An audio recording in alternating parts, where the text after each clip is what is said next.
આગળ વાત રાજકોટની કરીએ। રાજકોટમાં બિલ્ડરોના ગેરકાયદેસર બાંધકામ દૂર કરવામાં આવ્યા છે। રામાપીર ચોકડી પાસે 5 માળનું ગેરકાયદેસર બિલ્ડિંગ દૂર કરાયું છે।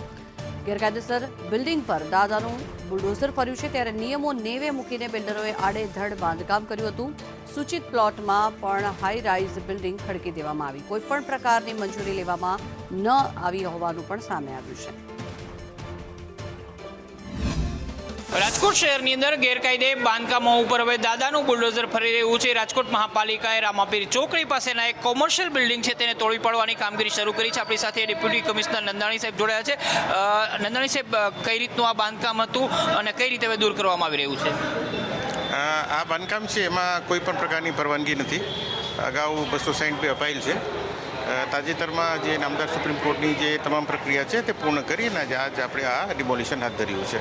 આ જગ્યા કાયદેસરની છે, સૂચિત છે, બિલ્ડરની માલિકીની છે અને 6 માળ સુધી કઈ રીતે આખું બાંધકામ થઈ ગયું? માલિકી તો યોગ્ય જણાય છે, પરંતુ પરવાનગી નથી।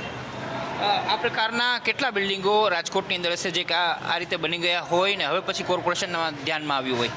આપણે તબક્કાવાર આના ડિમોલિશનનો આપણે પ્લાન ઘડ્યો છે અને તે ધીરે ધીરે આપણે એક્ઝિક્યુટ કરશું। કામો છે તેના ઉપર દંડો વીંજવાની કામગીરી છે તે શરૂ કરવામાં આવી છે, પરંતુ સવાલ એ છે કે 6 માળ સુધી આ પ્રકારે કોમર્શિયલ બિલ્ડિંગ બની જાય છતાં પણ મહાપાલિકાના ધ્યાનમાં ના આવે, ટાઉન પ્લાનિંગ વિભાગના ધ્યાનમાં ના આવે અને હવે મહાપાલિકા આ પ્રકારની કામગીરી કરી રહી છે, એટલે ચોક્કસ એક સવાલ ઉઠી રહ્યો છે કે શહેરના અન્ય ગેરકાયદે બાંધકામોનું શું થશે?